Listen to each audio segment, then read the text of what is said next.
today's chat. There you go, Sarah. Thank you.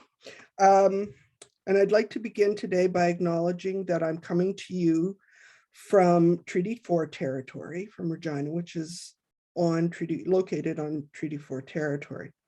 MASS's work and support reaches lands covered by Treaties 2, 4, 5, 6, 8, and 10, the past, present, and future homelands of the Anishinaabe, Dakota, Lakota, Michif Métis, Nakota, and Nahiawak communities.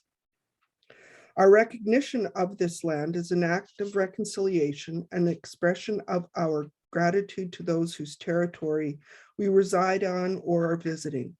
We respect and honor the treaties that were made on all territories. We acknowledge the harms and mistakes of the past, and we are committed to moving forward in partnership with Indigenous nations in the spirit of reconciliation and collaboration. So, today's community chat. We've been doing community chats now for over a year, almost 2 years, because we started April 1st, 2020, just as the pandemic really set in. And initially they were meant as a way of networking, of just people getting together and sharing ideas and information on how to deal with the pandemic. But more recently, we've been using them as a way to provide professional development on a mini scale. Started out with sessions that had been scheduled for the 2020 conference. And since then, we've had a whole lot of people come forward with great projects and programs and things they needed to share with the community. And just so you know, they are recorded and are viewable on our YouTube channel. And Dan, if you could just post the link to the YouTube channel, that would be terrific, so that you can view past chat topic presentations, and this one will be posted shortly. Our most recent chat was on November 10th and was about the eco-museums in Saskatchewan with Glenn Suter, who's curator of human ecology at the Royal Saskatchewan Museum. The session focused on steps that have been taken to help interested communities apply the eco-museum model and foster support for the concept through the province. And now I would like to introduce today's speaker. And if you have questions, you can either wait till the end and ask, or you can put them in the chat and we'll make sure then that that we can share them with our speaker. Our speaker today is Karla Rasmussen, the Education and Public Programs Coordinator with WDM Moose Jaw. Karla is going to discuss their partnership with Senior Center Without Walls and how they've provided programming opportunities for seniors across Saskatchewan during the pandemic. Welcome, Karla. Thank you very much. I'm going to attempt to share my screen here. All right, can you see this? Okay. Let's see here. From beginning, is that visible to everyone? We're good? Perfect. Well, officially, good morning, and thank you for the opportunity to talk to you today. As you heard, my name is Karla, and I work at the Western Development Museum Moose Jaw as the Education and Public Programs Coordinator. And when I introduce myself to school groups or to visiting people that come in larger groups, I always say I have the best job in Moose Jaw. In my capacity here as the Education and Public Programs Coordinator, I help to plan and deliver our school learning programs and our public events. I oversee our Moose Jaw volunteer program, and I also manage our local WDM Facebook page for the Moose Jaw branch here. All right, so there's me. I moved to Moose Jaw in 2008 from a small town called Swan River in Manitoba. So that's just over the Saskatchewan border there. We're pretty much in parallel with Saskatoon if you were to look on a map. And we came to Saskatchewan a lot as children. So I do identify as a Saskatchewanian a little bit that way. I've been keenly interested in history and culture for as long as I can remember, and I thoroughly enjoy nonprofit work. I've been working at the Western Development Museum for just over 5 years. And as you can probably tell from that picture, I do enjoy dressing up. It really helps me get into my roles here. And another wardrobe change. So as part of my job during normal times, quote unquote, I loved outreach opportunities and partnering with other organizations in our community. Unfortunately, much of what I would normally do as part of my job, the pandemic has put the brakes on a lot of this sort of work for the time being. So this photo was from a few years back when we could go out and do outreach at our farmers market here in Moose Jaw. In early fall of 2020, I was approached by Rhonda Wedhorn and invited to be a speaker for a province-wide group she was organizing called Senior Centre Without Walls, Saskatchewan. At that time, the program had received some of their startup funding from the Canadian Red Cross Society. I jumped at the opportunity to take part. My first talk took place last October, and I've been presenting monthly on behalf of the WDM ever since. The main goal of the Senior Centre Without Walls program is to connect and engage individuals who are aged 55 and up and help lessen the feelings of loneliness and isolation. Even before the pandemic, Senior Centre Without Walls has been around for a number of years and in a number of locations across Canada and beyond. The program provides the opportunities for participants to join in on health and wellness seminars, educational lectures, brain stimulating activities. They listen to live musical entertainment, join in on general conversations, and make new and meaningful friendships, all from the comfort of home over the telephone. The program provides opportunities to socialize, learn new skills, and stay connected. New programs and topics are added regularly, and a monthly calendar of classes is sent out to the participants so they can see what upcoming topics might interest them. The program works sort of like a low-tech Zoom meeting, similar to a conference call, or depending on your age, more like a party line. And this is hosted on the Uber conference platform. Sessions are multi-person phone conversations. No special equipment is needed, just a telephone. Participants do not need a computer or internet access. Each phone session lasts between 30 and 60 minutes. Every program has a volunteer speaker or a leader that will talk on a variety of topics. On the day of the class someone has registered for, Senior Centre Without Walls will phone the participants a few minutes before, and when prompted, the participants push the number 1 and then they're connected to their class. Callers are able to hear each other, talk to one another, learn, and have fun over the phone. The program is confidential. Only first names and last initials are used by the host. And for example, when I take part, I use a headset and I actually see a Zoom-like layout on my computer screen, along with the first names and home communities of each participant. And I do have a slide coming up that kind of shows that. Senior Centre Without Walls operates on grants and sponsorships, and the program is offered free of charge to the participants. Current funding has been provided by the Government of Canada's New Horizons for Seniors program, the SaskTel Pioneers, and the Community Initiatives Fund. In addition to the WDM, another regular contributor to the program has been the Moose Jaw Museum and Art Gallery. Their education coordinator, Christy Schweiger, has led the group in several art projects, all over the phone, just like this sunflower project. Not long ago, the group also started up a book club. They added yoga instruction, as well as ongoing musical programs. As I alluded to earlier, much of my regular work with the Western Development Museum had been affected by changes due to the pandemic.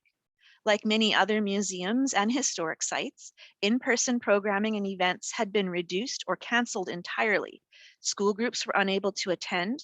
Overall visitation was down, and outreach was quite difficult to do in a safe way. To adapt, the WDM modified some of our existing programs into a virtual format and created some new materials that could be hosted on our website for at-home learning. This included coloring sheets and crafts, storytime videos, museum at home social media posts, as well as virtual school programs and summer camps full of several weeks of learning activities. This was achieved through the collaboration of the education staff at the 4 WDM locations: North Battleford, Saskatoon, Yorkton, and Moose Jaw. When Rhonda first approached me to take part in the Senior Center Without Walls initiative, it was initially going to be a one-off presentation. However, the participants really seemed to enjoy the program, so I was asked to continue as a monthly regular. The timing was good because without the usual in-person event and program planning, I had the time to commit to building a monthly presentation. I started by using existing programs that had been originally intended as add-ons to school field trips. These are called discovery boxes, and each theme centered on a different aspect of Saskatchewan history. And the photo here shows an example. This is one of the ones around the theme of school. They included a full script for an educator to follow with large format photographs, as well as some hands-on artifacts that could be shared with the class. The majority of the existing scripts had been written for an elementary school audience, so some of the language needed to be changed to a more adult vocabulary. Despite this, the subject matter was appealing to the Senior Center Without Walls audience, and since I didn't have to reinvent the wheel with a lot of additional research, I could enjoy the process of updating the scripts and making them more robust. To date, the WDM has delivered 13 programs by phone to the Senior Center Without Walls group. Here's an overview of the topics that we've covered thus far. Winter travel. Anyone who has experienced a Saskatchewan winter knows how tough it can be. Do we hole up and wait for spring? No, we try not to let that cold stop us from getting around. Perhaps you remember taking a sleigh or a cutter for a ride over the drifts. Did you harness the horse to a homemade caboose to go to school with your family? Maybe you were fortunate to catch a ride on a snowplane. This presentation took a look back at the types of winter travel in our province. The British Commonwealth Air Training Plan. This presentation was an overview of how during the Second World War, recruits from Canada, Britain, Australia, New Zealand, and elsewhere trained at air bases across the country, including 21 flying training units right here in Saskatchewan. We learned how the wide open prairie skies made an ideal location for these new pilots to train with the British Commonwealth Air Training Plan, or the BCATP, and about some of the aircraft that were flown. A Christmas Long Ago. In this Western Development Museum story program, we did some imaginary time traveling as we went back to the year 1910, where we visited a grandmother and grandfather's home in rural Saskatchewan during the holiday season. It was a special day at their house because they were getting ready for Christmas. We heard about how people stayed in touch, popular winter activities, and what kinds of gifts were given over 100 years ago. We noticed that some things were the same as today, but we also saw what things are different or have changed. As well, we talked about things that are Christmas traditions to many of us. Toys and pastimes. Before the times of mass production and store-bought toys, many young people made their own fun from items found around the house. We looked at how people enjoyed playing and staying active during Saskatchewan's settlement period and beyond. Participants reminisced and remembered about a time when riding bicycles, shooting marbles, and playing hopscotch were more popular than television and video games. School days. In this program, we looked back and compared how schools have changed in Saskatchewan since the early 1900s. Did you attend a rural one-room schoolhouse or a school in a town or a city? How did you travel to school? What did you take for lunch? We spoke about school supplies, recess, and what classroom life was like for our province's settler children. The weather. There's a saying in Saskatchewan that goes, if you don't like the weather, just wait 5 minutes. With our 4-season climate, weather has always been important to the people of our province. It might mean the success or failure of a livelihood, and with the extremes we experience, weather can even be a matter of life or death. We talked about how the weather played an important role in the life of a settler over 100 years ago. Agricultural fairs. The decade of the 1920s was the golden age of these types of fairs. While we may not have been around to experience them firsthand, we have been able to enjoy their legacy at local summer fairs over the years.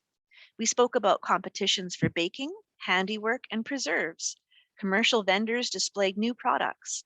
All kinds of livestock were on display, and when the judging started, the grandstand filled quickly. Healthcare. When we get sick or hurt today, a trained, free professional doctor is never far away. 100 years ago, Saskatchewan people were not so lucky. People lived far apart and didn't have cars, ambulances, or airplanes to help them travel to hospitals quickly. When they did have to call a doctor, they had to pay dearly. We talked about these obstacles, some of the ways Saskatchewan people met these challenges, and made healthcare better for all of Canada. The Great Depression. Participants learned about some of the struggles and challenges faced by people in Saskatchewan during the Great Depression. How did we adapt and persevere while facing disaster after disaster? We learned why the 1930s were considered one of the most pivotal times in our province's history. Communication in Saskatchewan. This presentation examined evolving communication technology and how it was used to overcome distance and isolation in Saskatchewan. To relieve their loneliness, settlers could walk or travel by horse to nearby farm, village, or town, but since this was sometimes a long trip, they didn't go very often. Some people didn't leave their homestead for weeks, even months. We spoke about how folks in our province kept in touch over 100 years ago. Prairie cooperation. In this program, we highlighted the many ways that Saskatchewan's people have demonstrated their cooperative spirit. Today, we hear a lot about people volunteering and working together to put on an event, to help those in need, or to mark the celebration of a special occasion. But cooperation is nothing new. In Saskatchewan's settlement period, cooperation was a means of everyday survival and economic prosperity. Northern Saskatchewan. This presentation explored how some people traveled, worked, and lived in northern Saskatchewan. We looked at several methods of transportation used in the water, in the air, and on land in off-the-grid locations in our province. How did some people adapt to this remote and often challenging region? We heard about their ingenuity and endurance as we took a virtual trip to Saskatchewan's north. Saskatchewan's wartime contributions. In our most recent presentation, this was yesterday, about war and its effects on the province and the people of Saskatchewan, we asked who went away, who stayed at home? How did our province help the efforts to fight the enemy from abroad? From knitted socks and war bonds to victory parades and post-war recovery, participants heard about how the people of Saskatchewan were able to help those who were serving abroad. Although this has been a great opportunity to share the WDM collection and our province's histories with others, there have been a few challenges along the way. And this is a picture here of what the screen looks like when I do the phone program. So you can see it does kind of resemble Zoom a little bit there with the different boxes for each of the callers. Before I started making the presentations, Rhonda told me that they had had some funding for materials. So for each program, I was able to select about 16 photos. She could then make a printout of 2 double-sided pages that were mailed to the participants that did not have email. While this helped enormously with translating a physical thing like a museum artifact or exhibit into a verbal description for a phone application, sometimes there would be a new sign-up or a late registration that did not receive the photo handouts in time. When this happened, it forced me to become better at articulating the way an object looked and felt, its size and weight, or the patina of its wear and tear. And you can see in my hand, there's some pictures there on a sheet of paper. That's what the participants would have received, those little handouts there that help kind of tell those stories. Another challenge was making some of the existing content more relevant to the participants who would have been born prior to 1966. Some of the scripts primarily focus on the settlement period of our province. While it was important to talk about this time, it was also helpful to have some more contemporary, relatable references. In the Toys and Pastimes program, for example, we spoke about hanky dolls that settler children would have made from scraps found around the home, as well as the Barbie doll craze from the 1950s and 60s. We also compared the stereoscope from the early 1900s to the now vintage Viewmaster that many of the callers were more familiar with. As well, a good deal of the pre-written material was put together more than a decade ago, so attention was paid to language remediation as well as updating phrasing to make it more appropriate for this context. We changed the text from some scripts from things like, in the time of your grandparents, to have you heard stories about, and do you remember when? We also have to keep the ages of the callers in mind. For example, most of the participants were likely born after the Great Depression. So while they didn't have a lot of first-hand memories, they would likely have heard stories from their parents. We asked them to share their experiences, and many spoke about how after surviving the 1930s, their parents saved absolutely everything, and consequently, their generation also became proficient in recycling and saving as a result. I try to remain informal with my presentation, and there are often several places along the way with prompts to get participants thinking about their own memories. We always leave room for conversation throughout the talk, but most of the sharing happens at the end after I've finished. It's my favorite part of the program. There have also been many benefits to taking part in the Senior Center Without Walls program. The WDM has been able to share our museums and artifacts in a safe way during a time when folks may be more reluctant to visit our locations in person, improving our accessibility. Distance is not a barrier with the phone program, as the participants do not have to live in or near a WDM location city. Because the program uses photographs, we have also been able to showcase some of the artifacts that are not currently on display to the public, but rather are in storage at our corporate office in Saskatoon because they are too fragile or too difficult to exhibit. And this photo here is an example. It's actually a glass slide that's not on display. We have also been fortunate to work with our friends at the Provincial Archives of Saskatchewan, as well as the Saskatchewan History and Folklore Society, in sharing photos from their collections with our presentations to better illustrate everyday life in our province's past. Most importantly, during my talks, I have heard the relationships that have been formed between the participants. Familiar voices over great distances have built a wonderful camaraderie, and I have grown quite fond of the regulars who take part each month. Each time we chat, I learn so much from the callers. Their true life stories help me to connect to another time and place and to improve my understanding of our province's history so I can do my job better. Recently, I received a letter of thanks from Rhonda and the Senior Center Without Walls organization. She's given me permission to share an excerpt. And it says, to date, we have been able to have over 60 guest speakers that have presented a wealth of educational topics and brain-engaging trivia to older adults in Saskatchewan. In 2020-2021, we have had over 200 classes, all by telephone. The older adults have shown a measurable improvement in their mental health and great reductions in their feelings of loneliness and isolation. You are helping us make a difference in the lives of at-risk seniors in the province, and we are so appreciative of your support. Developing these relationships and expanding our program into a more rural and remote area of Saskatchewan would not be possible without your help. Like many others in this field of employment, I'm a people person, a planner, and an organizer. I thrive on live interaction, engagement, and feedback. As important as this program is to the seniors, with some reflection, I found that I was also very much in need of this connection. Many months after the start of restrictions, disruptions, cancellations, and isolation, I found that the spark that I had lost sight of in my own work was returning too. It has continued to grow as slowly and carefully some in-person programming and low-key events are starting to return to the Western Development Museum. Senior Center Without Walls is looking for other museums and historical groups that might be interested in leading a presentation in the spring. If you're interested, please reach out to Rhonda. I know I am grateful not only for the opportunity Senior Center Without Walls has provided me to share Saskatchewan's history, but also for the new people that I've met through the program and seeing the province through their memories. Thank you.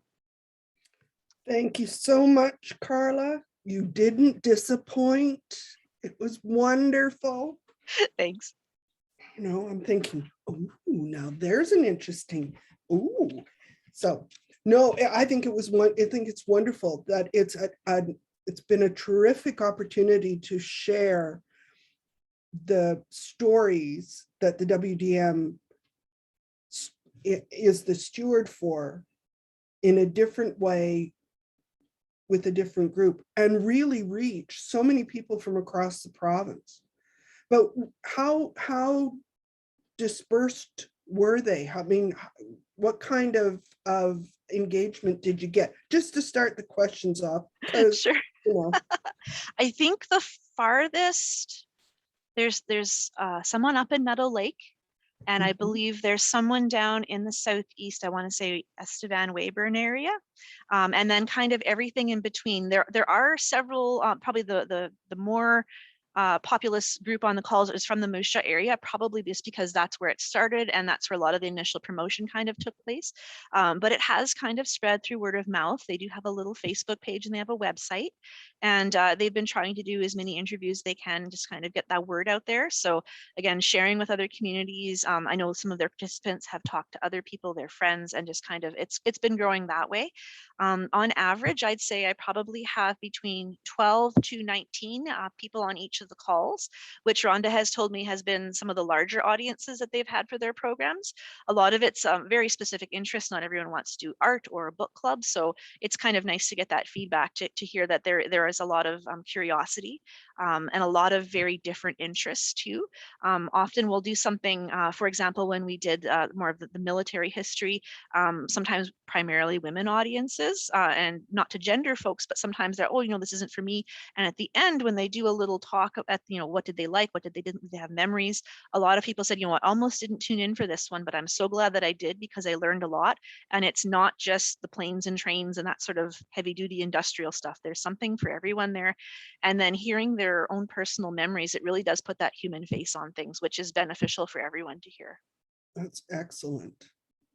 I also wondered about the number of repeat, like, do you get, are people joining more frequently as it goes on, as they found, ooh, this has been interesting. I think I'll make sure and go into the next one. Yes, it has been growing that way as well. Usually there's the core group, I'd say, of the 10 that are always there for every presentation that I've done.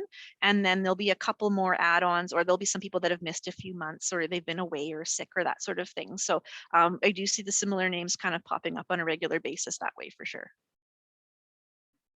Okay, I don't want to take over.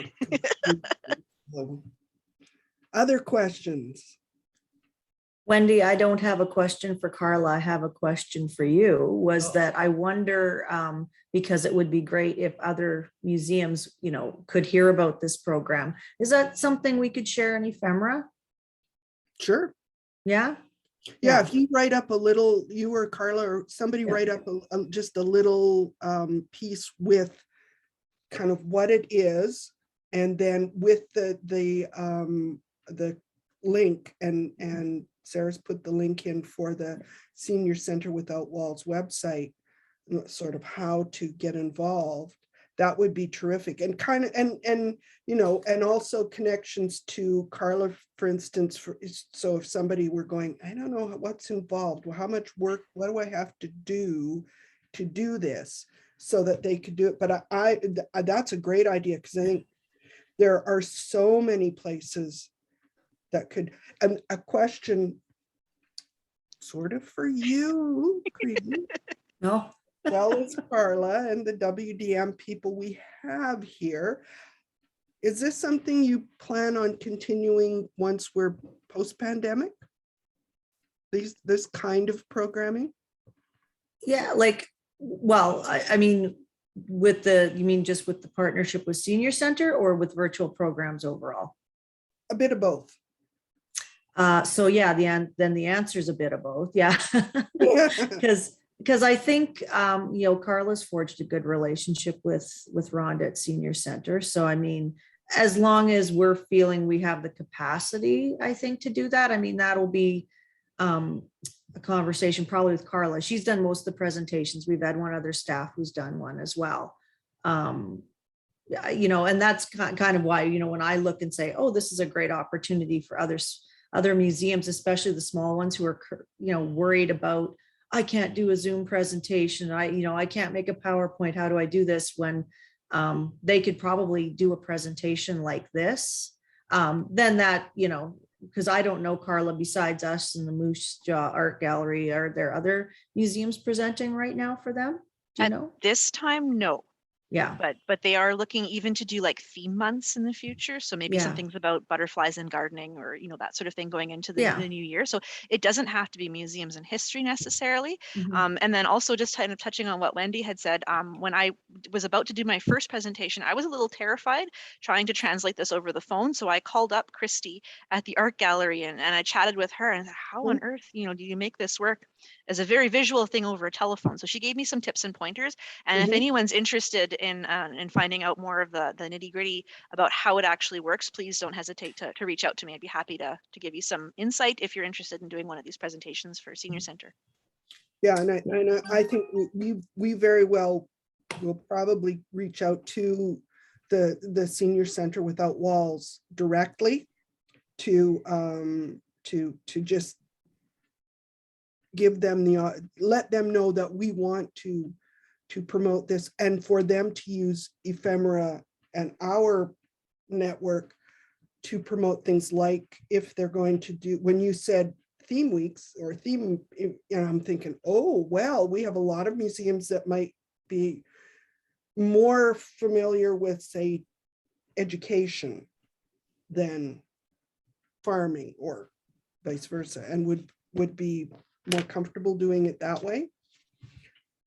And I think from the chat box, Lana is going to be contacting them very shortly. Just saying. I think that's wonderful. Good job, Lana, because that's so nice. Make that PA connection with everyone around the province too, right? Yep. That's exactly what I was going to say, is right, because I feel awful is that, really, we'd been, experiencing some challenges with our seniors programming because we would go into long-term care homes. And so also we did a lot of staff restructuring at the Mount Art Gallery, over the past year and a half. And so I do feel bad is that I was not able to maintain that previous, model of engagement. But yeah, I'm wondering if the program, is active in some care homes, like, right, folks would have phones in their rooms. And so I would love to get the 4 care homes that I have contact with here in PA. I would love to share the phone number with them, because I think folks would benefit from that. But yeah, I would definitely, I'll call them and I'll commit. I had heard about this program, so, good to get it out there, but I hadn't explored it more, deeply. And so I had been under the impression that that Moose Jaw had begun the program, but it's really, and I was like, oh my God, how do they have time to do that? But okay, this makes it so clear. And thank you, Karla. Your presentation was just fantastic and gave us a really clear idea. So yeah, really fascinating initiative. It's fun. And like I kind of said there at the end, it's that engagement and, asking a question, you can get an answer. It's not the same as an email or even a Zoom. It's a little bit different to a certain degree, because you do kind of go back to those days of just having a landline for many folks. And it does put you in a different frame of mind, and the way you have to go about explaining a topic or sharing stories and that sort of thing. The one thing that they do is if someone is going to speak, if there's a lull in conversation or this discussion time, they'll introduce themselves. I'm Jane. This is my memory, so that they kind of know not to interrupt the next person. So they have their own little etiquette, and it's quite wonderful. The regulars, you can tell, are quite used to it. When someone new joins in, it's just kind of a little refresher of that. And sometimes I have to, like, oh my gosh, time's ticking down. We're having such a great conversation. I've still got 2 pages left to read, folks. So kind of go with that. But again, I'm kind of flexible that way. If I need to cut something short or skip over, that's quite all right too, because that sharing time is the most important. About how long are the sessions, Karla? Good question. So I try to prepare to speak for about 30 minutes or so. Some are a little bit shorter. For example, the Christmas Long Ago, if I were to just read that story out, it's probably about 11 minutes, start to finish. That one is a little bit of a different format. When I do that one live with school children, there's a lot of pausing and asking for comparisons. Do we do this today? Or, what was that like? Can you imagine this? So adapting just a little bit again, do you have memories of this? Or what did you do in your home? So that one one does fill up quite a bit to the full hour. But other ones, like, again, sort of the more, I don't want to say heavy duty topics, but like the Great Depression, that one I had about 30 minutes of prepared script. And again, pausing for times where we can ask questions or sharing memories along the way. And then we usually have about 20-25 minutes at the end just to share. Sometimes people are very excited to share something. I heard a wonderful story yesterday, actually. It was the one about the Saskatchewan wartime contributions and rationing rubber and that sort of thing, and how someone's relative had actually had a bicycle shop in occupied Holland during the war, and they were taking the bicycle wheels and hiding them so that the Germans didn't have access to that rubber. And I think it was her grandfather had a wooden wheel that he put on as a replacement. I'm like, oh, this is wonderful, right? Like just hearing those real life things come to life, and just kind of brings that history again, just makes it vivid. Mhm. Excellent. That gives me a better idea of how it goes. Yes. It really is like someone on the phone going, so, and, oh, and I remember this, and I'm so-and-so from such and such, and, Yeah, my mom exactly. used to. Yes. And after a while now that I've been doing this for over a year, I've kind of gotten to know who's the chattier ones in the group. So I can say, oh, John, do you want to share anything on this? Or, Mary, do you have something you just can tell they're like chomping at the bit to get going with it. So it's quite good that way too. Oh, that's wonderful. Yeah. Especially when you know some of them after a little bit of time, you can know there's a bit of a lull. You can say, Wendy, what do you think? Yeah, exactly. But yeah, no, that's, and I can see how that in particular is really beneficial for seniors to have that connection, and also to be able to use their memory cells and stuff.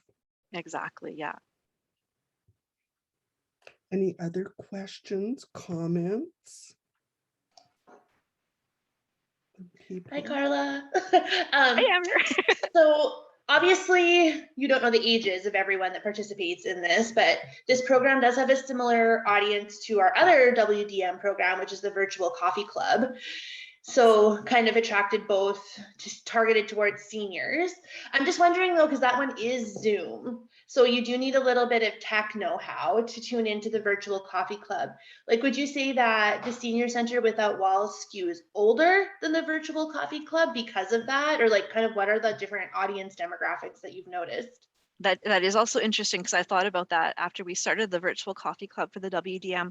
I would say Senior Center does go for a little bit older. I know there's one participant who I believe is in their 90s. So it's quite phenomenal to have that wide age range. And again, sometimes you think, oh, maybe there wasn't someone who lived through the Great Depression, but you know what? John over there, he actually did, or whatever it is, that sort of thing. So it does seem to be a little bit older. I know some of the participants with Senior Center do have emails, so Rhonda will also email out the photo resources to them as well. We actually had a technical glitch yesterday, so she had to re-email, and actually everyone that was on the call yesterday had email. So that was kind of interesting to know. But as far as going forward towards Zoom, I don't know if this audience is maybe necessarily there, perhaps with instruction. I know they did have a Zoom class at one point. I'm not sure what the uptake was on it though.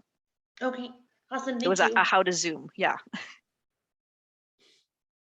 Well, that's, yeah, it's interesting because we've done the network meetings with a similar demographic, let's just say, with, and being both older and in more rural communities. And it's taken a while for a lot of people to become more comfortable with this format. They at the beginning, like in 2020, it was very, very difficult for a lot of people. This fall, they were actually doing not too badly, figured out how to do meetings on Zoom and so, and we're much more willing to just have a conversation. So that was kind of, that's been interesting for us. So. Mm-hmm. Yeah, I also find it fascinating that a lot of the things are parallel in these history interpretation that I'm doing and then what's happening in the real world. One thing I know Rhonda had said, she did have some interest from the far north. I think it was north of Lac La Ronge, some small town, was interested in being a participant. And the amount of time it took just for the mail to get there, it was like we were 100 years ago in some cases. So they actually weren't able to fully participate all the time because their package didn't get to them with the different links and the resources that went along with the various classes. We did also get the request for the Great Depression topic. That was kind of early on. I think I might have done that January or February of this year, because a lot of people had gone through the challenges and struggles with isolation, lack of communication, that sort of thing. And they wanted to almost feel uplifted by how people were able to overcome things in the 1930s. So it was an interesting request, not maybe a fun topic that I would think that people would be maybe top of mind thinking of, but after doing it and a number of other presentations, seeing those parallels and having people's interest in comparing now and then, it doesn't stop no matter how old you are. And there's always going to be that interest, I think, too. Mhm. Well, for some places, just an idea that popped into my head, because they do, with the folks in that northern community, that may be a place where the senior center could contact the town office or band office and have the material emailed and then printed off and made available, just because it's they would have a little bit easier access to the internet. Yes, for sure. Yeah. Just to ensure that they get, because don't want to make it hard for people. Exactly. Yes. And I think that's what this program's about, right? Trying to eliminate some of those barriers and thinking outside the box a little bit. And whether that's going back to the old school telephone system, then that might be it. Well, yeah, because my mother, who lived into her 90s, she wasn't interested in computers. She only wanted to talk on the phone because that was her comfort level. She knew how to do it. And you always knew whether it was just a pleasant conversation or she needed something by how she started the if it was a hi, how are you? It was just regular. If it was listen, that meant she was going to ask a question, and you better know. Because that was Grace. Anyway. It's really interesting. I was thinking about all of your descriptions, Karla, and how you had to think about ways to convey, visual and tactile information. And I was thinking about how that, could translate. I don't know if anybody, on here has a lot of experience with delivering programs for people with visual impairments, or, I've been thinking a lot about that, lately in doing my reading, but yeah, right. It's just interesting dealing with some of these things could, spark other, is anybody on here regularly lead, tours for people with visual impairments? No, but I know there's a lot of literature about it, because there are museums and galleries across Canada and the world that do that. And another group that is often left out when it comes to on-site visits are people with physical limitations who are perhaps wheelchair bound, and they could participate in this kind of programming. So it opens the ideas to all, there's all kinds of ideas that can come with this, but as Corinne says, there's a lot of resources that are needed at the back end to make the front end work swell. Yeah, I think because go ahead. Sorry, Karla. Go ahead, Corinne. No, I was just going to comment. Yeah, go. No, me. You go. I'll go. Okay. I was just going to comment that when we were preparing a lot of our virtual summer camp materials, a lot of us had crafts that we had done, and they had come with the building type of thing. They were that old. We all just knew how to do them. So that point in time, we had to, stop, write down a step, take a picture of the step. Like, it really put me in that right frame of mind. And I think that helped me in doing some of these talks as well, just thinking of a different way to describe something that wasn't just innate and inherent for me. So your turn. Yeah, I was just going to say, overall at WDM, like, we haven't done any specific programs for people with visual impairments. although we have looked over it's more recently over the last few years at some of the programs and what are the limitations, like what issues are there with some of our programs that may limit our ability to offer it in a good way to people. And I know, we've looked at making some of those adjustments. We've even, added to our registration forms, just even asking teachers, what do you have any students who require, assistance or, have special needs that are part of the, that'll be coming for the program? How can we facilitate a better visit for you by recognizing that, maybe they have someone with a hearing impairment or a physical disability, right? And, leaving those options where, teachers and EAs, can come pre-visit and take a look at, at a space or that as well. And I know Amber's been. It's helpful for ASL interpreters too. Like if they can get the Mhm. script about 2 weeks ahead of time, that just makes like that student or that visitor's experience so much better. Because if there's so many terms in museums that really don't come up anywhere else in the world.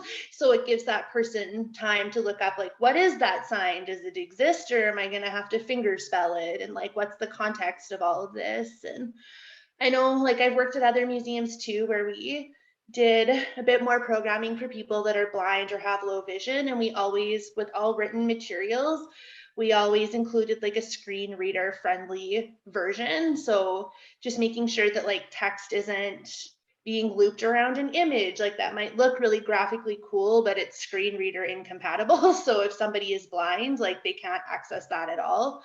So just being aware of different things like that. And then for kids, trying to have something that's more tactile, or maybe that also incorporates like a sense of smell. We did some things like that as well. But yeah, I think most institutions are still pretty like new to it, still getting used to it. So yeah.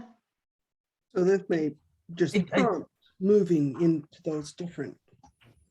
Yeah, I have deliberately sought out and viewed 3 different art exhibitions that were all designed for blind people or people with other impairments. And so, yeah, it's just kind of an ongoing topic of interest for me, but not sadly one that, that I've been able to explore. So, okay, well, thank you so much, Amber. I appreciate that. And Karla for, talking about your descriptions.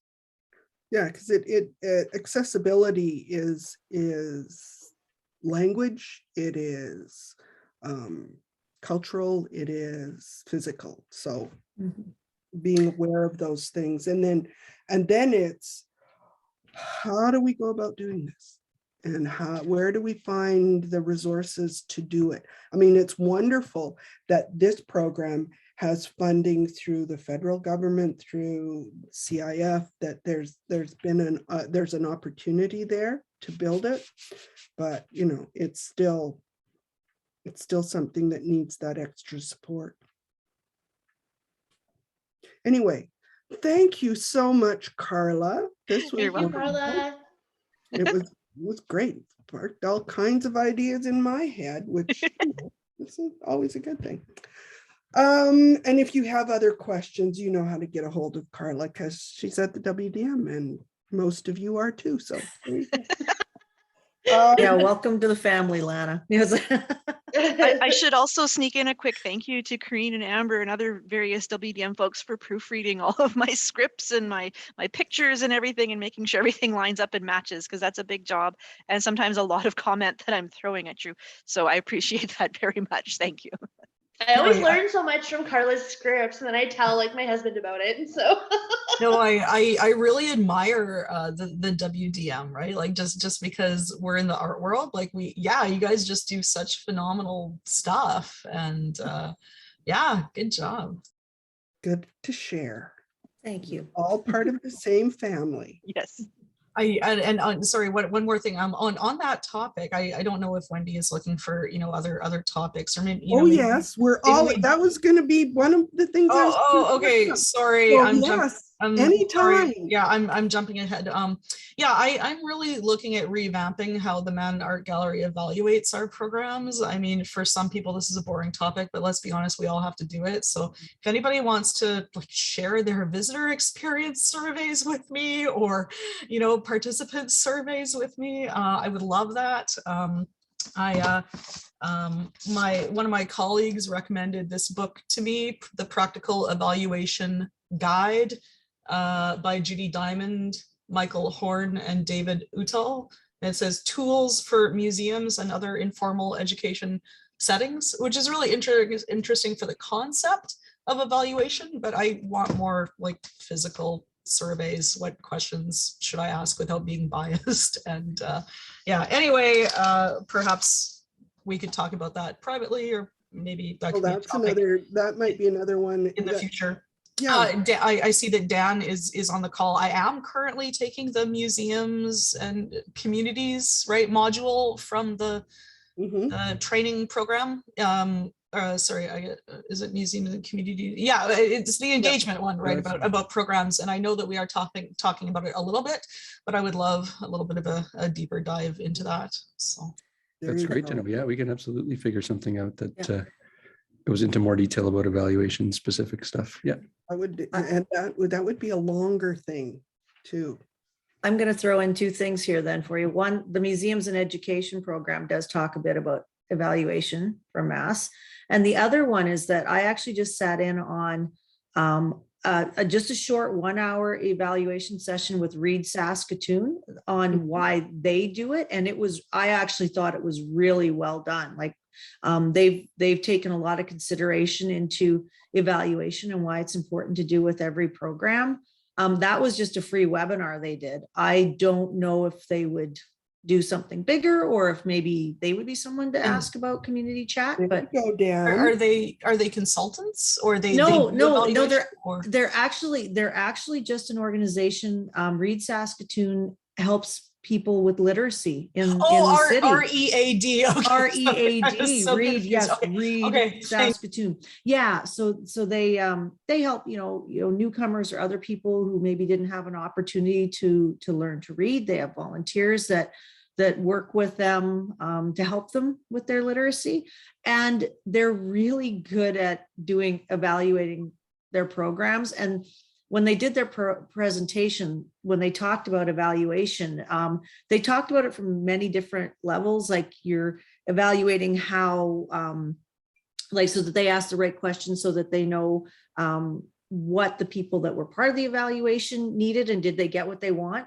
But also they are thinking about, money from funders. What information do I need to ask for so that in this evaluation, so that I can go to sponsor X and say, hey, we're looking for funding and we communicate with X number of people and they've learned this. Yeah. So again, that would just be like a short Coles Notes version of evaluation if we want something like that for community chat. Christine Flynn volunteers with Reed, but she would know who to talk to at Reed Saskatoon if we wanted to ask them about something. They may have someone to present or can't speak today. I'm actually on vacation, so I don't know what I'm thinking. Anyway, they actually have someone, they might have someone too that they could recommend. I was going to say if we wanted to look at a deeper evaluation, because I know their process. They've been for a few years working on their evaluation. So it sounds like it could be a twofer, like the Coles Notes version for chat. Yeah. And a more in-depth fuller workshop on evaluation again. Yeah, so it would just be a matter of, but it's always something that needs to be. And I don't know if they'd be interested in doing it. They offered it and I heard about it because Christine's a volunteer with them. And then I shared it with some of our staff that I know attended. So, yeah. So, well, Dan's made notes, I saw. Yeah. So that's awesome. So yes, we're always looking for new topics for chat. So if you think of other things that either you would like to share or you know of someone like Reed Saskatoon who might be able to provide some, let us know. We're open to doing that sort of thing. We're always looking to share knowledge, which brings me to what the next community chat is going to be about. It's going to be on December 8th, and it's Zoe Schneider. She's with the Organization of Saskatchewan Arts Councils, OSAC, and she's going to talk about their traveling exhibits. She's the visual and media arts coordinator with OSAC, and she's going to talk about the various traveling exhibits that they have available to borrow. So for people who are curious about traveling exhibitions, and we often do get the occasional question about that, there you go. There's one to take in. Then we're going to take a bit of a break because it's holiday season. I mean, Corinne jumped the gun a bit, but you know, others of us are going to be on holidays. So that the first community chat of the new year is going to take place on January 19th. And it's going to be Abby Wolf, who's going to, for dementia-friendly initiatives and museums. So, you know, community changes everything when it comes to dementia. And organizations of all types and sizes have an important role to play in building more dementia-friendly communities in Saskatchewan. So you can join this chat and learn more about dementia, the dementia-friendly initiatives of the Alzheimer's Society, and consider how a dementia-friendly lens can help museums increase support, inclusion, and accessibility in social and physical environments for people affected by dementia. And it's a great one given the topic today. And because I suspect that there could very well be people who are participating in the Seniors Without Walls who are on the spectrum of dementia. So I think that one I'm looking forward to just because of personal interest. So thanks again for joining us today. It was great. It was a small but mighty group. And remember that all of our chats are available on the YouTube channel. So take advantage and see what other people have been up to. And for those that I won't see, have a happy holiday. And for those that I will, see you soon. Bye-bye. Yeah, see you next week, Wendy. Yeah. I think it is, or the week after, yeah. The week Whatever it is. after. Week after. Get it. I'm working on the board package, Karina.